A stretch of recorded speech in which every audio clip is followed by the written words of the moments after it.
എന്താ സാറേ? ഗത ഇറങ്ങ. ഇവിടെ എന്താ? താനെ ഇറങ്ങടോ. അവരെന്തിനാ ഇവിടെ വണ്ടി നിർത്തിയേ?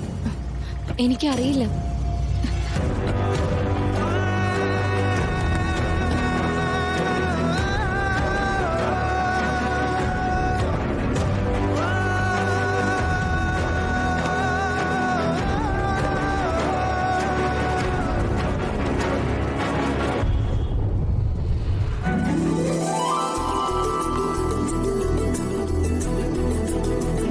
മുല്ലപ്പൂ ഇഷ്ടമല്ലേ?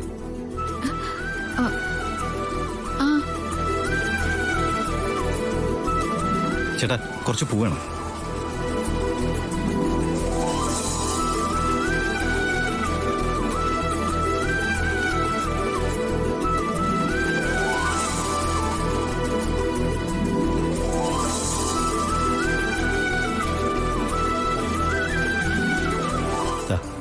ഇത് വെച്ചോ.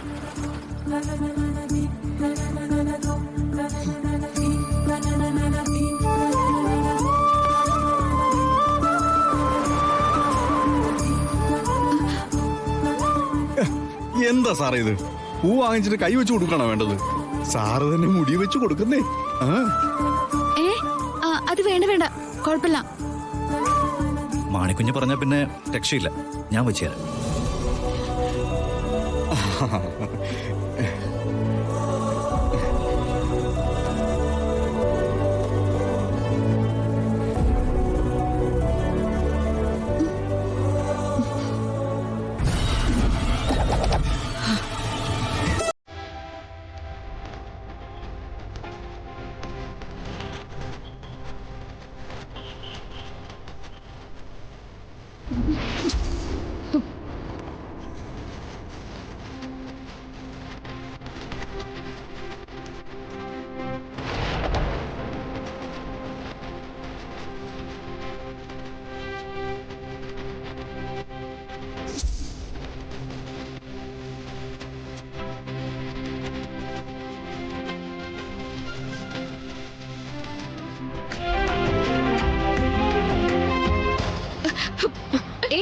രാധ മാഡം എന്താ ഈ കാണിക്കുന്നേ?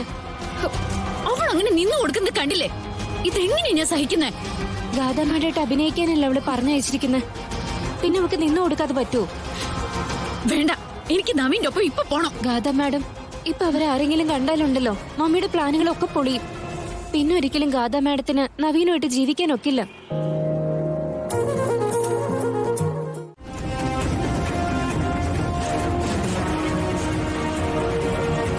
ഇത് നമ്മള് പുതിയതായിട്ടൊരു പ്രൊജക്ട് ആരംഭിക്കാൻ പോകുന്ന പ്രോപ്പർട്ടിയാ. ആഹാ, പരമേശ്വരന്റെ വേലി പഴയ സ്ഥാനത്തേക്ക് അങ്ങ് മാറ്റിയല്ലോ.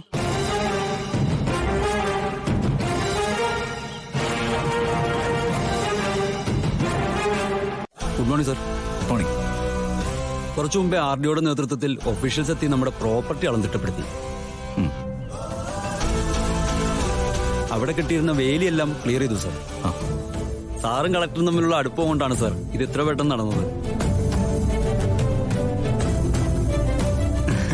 കേട്ടോ ഗാഥ മാഡം, ഇന്നലെ ഞങ്ങളിവിടെ വരുമ്പോഴേ ഈ പ്രോപ്പർട്ടിയുടെ ഒരു ഭാഗം അപ്പുറത്തെ വസ്തു ഉടമ കയ്യേറി വെച്ചിരിക്കുകയായിരുന്നു.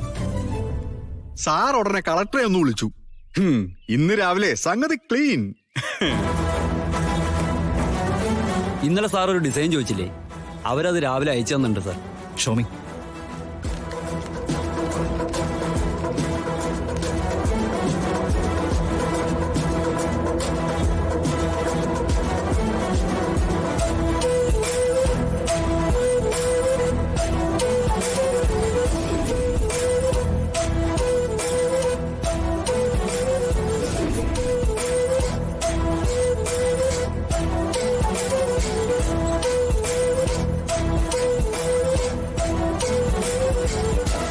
എന്ത് പറ്റി സർ? ഏയ്, ഇത് ശരിയാവില്ല.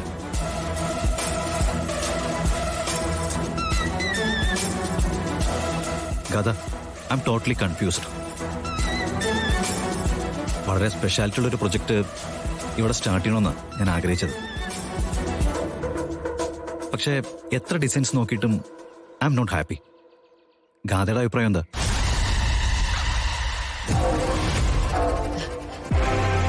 പൊട്ടക്കിണറ്റി കിടക്കുന്ന തവളയുടെ അഭിപ്രായം ചോദിക്കുന്നത്? ഇവിടെ ഉണ്ടാക്കുന്ന പ്രൊജക്ടിന്റെ ലക്ഷ്യം എന്താ? A freedom place for old age persons. പ്രായമായവർക്ക് സ്വതന്ത്രമായി കഴിയാനുള്ള കുറെ വില്ലകൾ.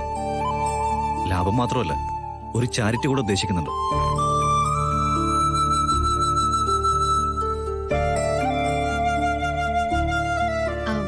പ്രായം ചെന്ന ആളുകള് വലിയ വലിയ കെട്ടിടങ്ങളായിരിക്കില്ല ആഗ്രഹിക്കുന്നത്. അവരവരുടെ ചെറുപ്പം ജീവിച്ചിരുന്ന ഒരു കാലഘട്ടം ഉണ്ടല്ലോ, അത് തിരിച്ചു കൊടുക്കാൻ ശ്രമിച്ചൂടെ? എങ്ങനെ? ഉദാഹരണത്തിന് ഇപ്പോ 70 വയസ്സുള്ള ഒരാള്, അയാള് ജനിച്ചതും ജീവിച്ചതൊക്കെ ഒരു ഓലം മേഞ്ഞ വീട്ടിലോ അല്ലെങ്കിൽ ഓട് പാകിയ വീട്ടിലോ ആയിരിക്കും. അപ്പോ മൊത്തത്തില് ഒരു ഓട് പാകിയ കെട്ടിടമാണെങ്കില് അവർക്ക് അവരുടെ പഴയകാലം തിരിച്ചു കിട്ടിയതുപോലെ